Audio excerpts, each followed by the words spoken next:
Hello दोस्तों, मैं Anil sir और आप लोगों के बीच फिर से हम अपने बच्चों के साथ आए हुए हैं। और कहता है खुद किसी भी चीज़ को पाने के लिए कुछ मेहनत करना पड़ता है, तो बच्चे भी कुछ मेहनत किए हैं और आज इसके साथ चलते हैं। बच्चे से कुछ प्रश्न पूछते हैं क्योंकि आज शनिवार का समय है।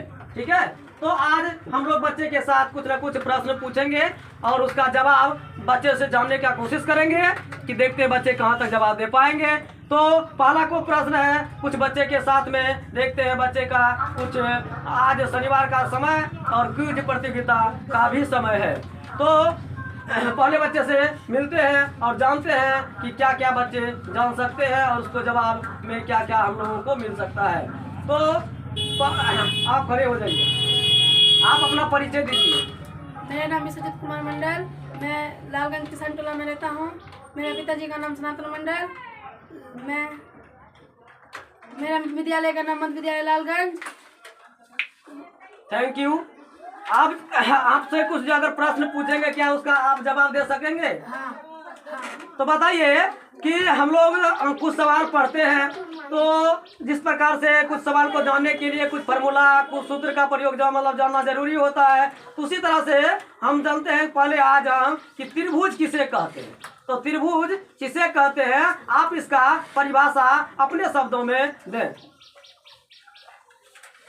तीनों भुजाओं से घेरे हुए क्षेत्र को त्रिभुज कहते हैं।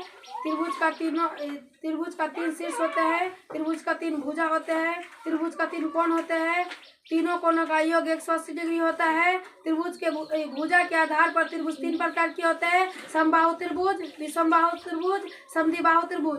त्रिभुज के भुजा के आधार पर हाँ, आपसे जितना प्रश्न पूछे थे सिर्फ उतना का आंसर देते आप। ठीक है, जानते हैं। अब अगला क्वेश्चन बताइए कि कोण के आधार पर त्रिभुज के कितने प्रकार होते हैं? कोण के आधार पर त्रिभुज तीन प्रकार के होते हैं: समद्विबाहु त्रिभुज, न्यून कोण त्रिभुज, समकोण त्रिभुज, अधिक कोण त्रिभुज।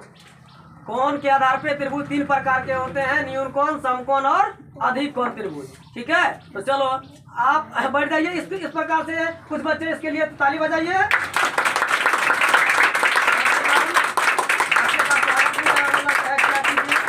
चलिए आप दूसरा बच्चा की तरफ चलते हैं, तो आप खड़े हो जाइए।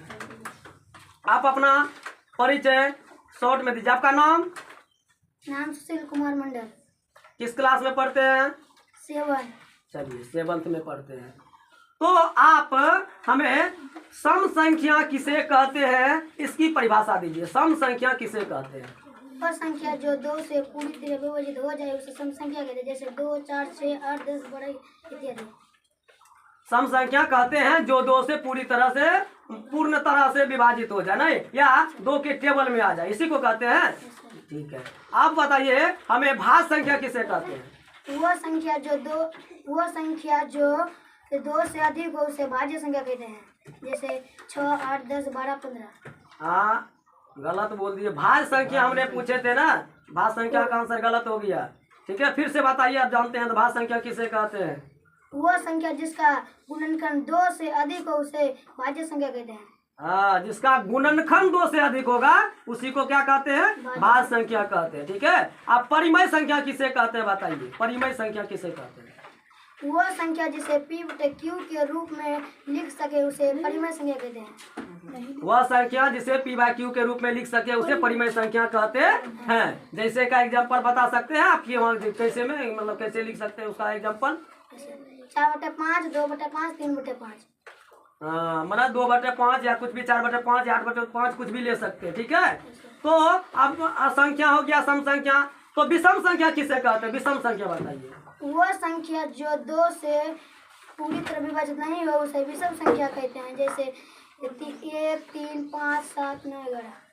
हाँ, जो से 2 से पूर्णतः विभाजित नहीं होती है उसे हम कहते हैं विषम संख्या कहते हैं। ठीक है, अब बताइए कि प्राकृतिक संख्या किसे कहते हैं? प्राकृतिक गिनती की संख्या को प्राकृतिक संख्या कहते हैं, जैसे 1, 2, 3, 4, 5, 6, 7, 8, 9, 10 इत्यादि।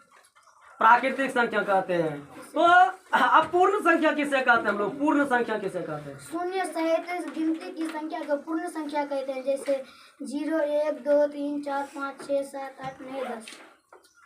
Thank you. इसके लिए न्यू सुपरस्टार कोचिंग सेंटर आपका स्वागत करता है। एक बार जोरदार से ताली बजाएं।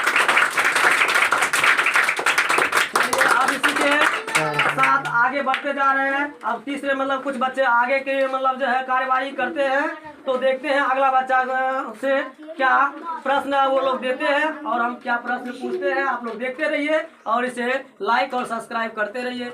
चलिए, आपका नाम क्या है? मेरा नाम रतन कुमार है, कक्षा 8 में पढ़ता हूँ। चलिए, आप हमें कुछ सूत्र का फॉर्मूला बताइए, ठीक है? जैसे आयत का क्षेत्रफल क्या होता है?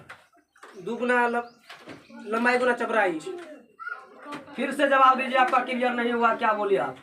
लंबाई गुना चौड़ाई। लंबाई गुना चौड़ाई। आयत का परिमाप बताइए क्या होगा? 2 इंटू लंबाई प्लस चौड़ाई।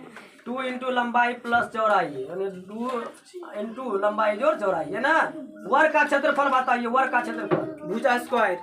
भुजा स्क्वायर। वर्ग का परिमाप बताइए। 4 गुना भुजा। ए प्लस बी का whole square. A plus B का होल स्क्वायर क्या होता है? A square plus B square plus 2ab। A minus B का होल स्क्वायर क्या होता है? A square plus B square minus 2ab। A square minus B square का formula क्या होता है? A square minus B square into A plus B into A minus B.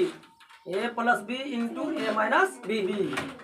और a square plus B square का formula बताइए। A plus B का whole cube a minus b. गलत बोल दिया, फिर से बार दोबारा बताइए। इंटू ए प्लस बी का whole cube a minus b. Cube नहीं होता है। A plus B into A minus b. आपका रॉन्ग, गलत है। ए प्लस बी का होल स्क्वायर माइनस 2ab होता है। आप ये जवाब गलत दे दिए, ठीक है? आप बैठ जाइए। चलिए, इसका साथ जोर से मतलब जो है इसका ताली बजाइए। चलिए, तो इसी के साथ हम फिर से आगे बढ़ते हुए आप बताते हैं, कुछ बच्चे से फिर प्रश्न पूछते हैं। आप खड़े हो जाइए, बताइए एक वर्ष में कितने महीने होते हैं? एक वर्ष में कितने महीने होते हैं? 1 वर्ष में 12 महीने होते हैं। आप बता, खड़े हो जाइए। एक वर्ष में कितने दिन होते हैं? दिन 7 दिन। एक वर्ष में 7 दिन होता है। हमारे बच्चे जवाब दिए, एक दिन में एक वर्ष में 7 दिन होता है। क्या सही है? No sir. नहीं है। एक वर्ष में 7 दिन कहाँ से होता हो गया? और कब से हो गया? बताइए, आप बताइए, एक वर्ष में कितने दिन होते हैं? 365 या 366 दिन। 365 दिन या 366 दिन होते हैं, नहीं? तो देखिए आप क्या वो बोले, 365 या 366। एक वर्ष में, एक सप्ताह में 7 दिन होते हैं, ठीक है? चलिए, आप बताइए 1 मिनट में कितने सेकंड होते हैं? 60 सेकेंड। हाँ, आप फिर से दूसरा सवाल के लिए जवाब दीजिए। चलिए, खड़े हो जाइए। आपसे कोई फिर से पूछते हैं कि बताइए 1 घंटा में कितना मिनट होता है? 1 घंटा में कितना मिनट? 60 मिनट। 60 मिनट होते हैं। 1 घंटा में 60 मिनट होते हैं। एक सप्ताह में कितना दिन होता है? सप्ताह में 7 दिन। आप बताइए, एक हफ्ता में कितना दिन होता है? एक हफ्ता में 12 दिन। हफ्ता 12 दिन का कब से हफ्ता होने लगा? एक आप बताइए, गलत जवाब दिया। आप बताइए, एक हफ्ता में कितना दिन होता है? 8 दिन। 8 दिन होता है ना? 12 दिन से कब से हफ्ता होने लगा?